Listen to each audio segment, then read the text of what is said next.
Cricketer আসবে যাবে, তবে পঞ্চপাণ্ডবের মতো কেউ আসবে না। সাকিবের মতো অলরাউন্ডার নেই, তামিমের মতো নির্ভরযোগ্য ওপেনার নেই। যার ক্যাপ্টেন্সির কোনো তুলনা হতো না, সেই মাশরাফির জায়গায় আছে আনকোরা, মেহেদী হাসান মিরাজ, মুশফিকুর রহিম ও মাহমুদুল্লাহ রিয়াদদের জায়গাগুলো কেউ পূরণ করতে পারছে না। আসলে জায়গাগুলো পূরণ হবার মতোই না। পঞ্চপাণ্ডবের এই অভাবটা রয়ে যাবে সব সময়। বছরের পর বছর ধরে তারা দেশের ক্রিকেটকে সম্মানজনক অবস্থায় রেখেছিলেন। তারা বিদায় নেওয়ার পর বাংলাদেশ সেই সম্মানটুকু হারাতে বসেছে। পঞ্চপাণ্ডব কিভাবে দেশের ক্রিকেটে অবদান রেখেছিলেন বিস্তারিত জেনে নিন। প্রথমে সাকিব আল হাসান। সাকিব ছিলেন দলের আসল খুঁটি না বলে তাকে দেশের ক্রিকেটের ত্রাণকর্তা বললেও ভুল হবে না। বছরের পর বছর ধরে একটা ভঙ্গুর দলকে তিনি টেনে নিয়ে গেছেন। হাল ধরেছেন ম্যাচের পর ম্যাচ, সিরিজের পর সিরিজ। একজন অলরাউন্ডার হলেও সাকিবকে আলাদা আলাদাভাবে দেশের সেরা বোলার ও সেরা ব্যাটার হিসেবে বিবেচনা করা হয়। এতেই পরিষ্কার লাল সবুজের ক্রিকেটে তার প্রভাব ঠিক কতখানি ছিল। প্রতিপক্ষ যত কঠিনই হোক, সাকিব বলে ব্যাটে পারফর্ম করতেন। কখনো চমকপ্রদ সিদ্ধান্তেও ম্যাচের গতিপথ পাল্টে দিতেন।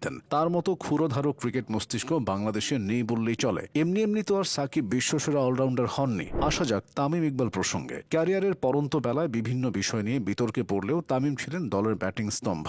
ব্যাটিংয়ে বাংলাদেশের যত রেকর্ড তার বেশিরভাগই এসেছে তার হাত ধরে। সর্বোচ্চ রান, সর্বোচ্চ সেঞ্চুরি এবং সর্বোচ্চ 50-তে তার নামটাই বারবার উচ্চারিত হয়। ওপেনিংয়ে নেমে তিনি এক পাশ আগলে রাখতেন, ইনিংসটাকে যতটা সম্ভব লম্বা করতেন। এতে করে তখন হুড়মুড়িয়ে উইকেট পড়ার প্রবণতা তৈরি হতো না। তামিমের স্লো খেলা নিয়ে মাঝে মাঝে সমালোচনা হলেও দলের প্রয়োজনে তিনি দ্রুত রানও তুলতেন। ক্যারিয়ারের শুরুতে অতি আক্রমণাত্মক ব্যাটিং দিয়ে হইচই ফেলে দেওয়া তামিম পরে পরিণত হয়েছেন। তার সময়কালে বাংলাদেশের ওপেনিং জুটি নিয়েও চিন্তা করতে হতো না। একটা সময় চিন্তা করতে হয়নি ক্যাপ্টেন্সি নিয়েও, তখন মাশরাফি ছিলেন দলের দায়িত্বে। বাংলাদেশ ক্রিকেটে ম্যাশের অধিনায়কত্ব ছিল আশীর্বাদের মতো। তার নেতৃত্বে বৈশ্বিক অঙ্গনে দলটা কিছু সমীহ আদায় করতে পেরেছিল। খেলেছিল বিশ্বকাপের কোয়ার্টার ফাইনাল, চ্যাম্পিয়ন্স ট্রফির সেমিফাইনাল, সিরিজ হারিয়েছিল শক্তিশালী ভারত, পাকিস্তান ও সাউথ আফ্রিকাকে। মাশরাফি ছিলেন গভীর সমুদ্রে ছুটে চলা জাহাজের দক্ষ নাবিকের মতো। 2014 সালে টানা হারে যখন খাদের কিনারায় বাংলাদেশ, তখনই অধিনায়ক হিসেবে তার আগমন। এরপর একে একে বহু দলীয় সাফল্যে তিনি নেতৃত্ব দিয়েছেন। বোলার হিসেবে তো ম্যাশের খ্যাতি ছিল অন্যরকম। চোটে না পড়লে তিনি হতে পারতেন আরো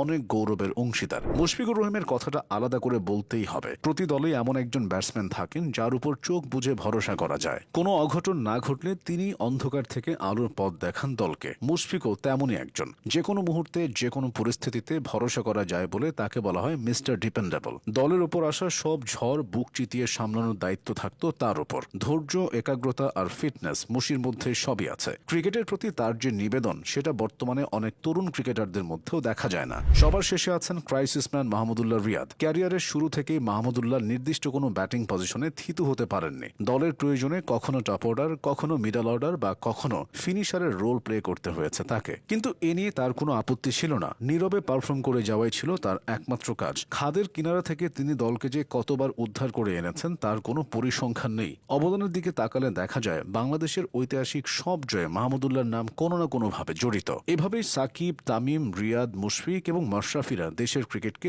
দুই হাত ভরে দিয়েছেন।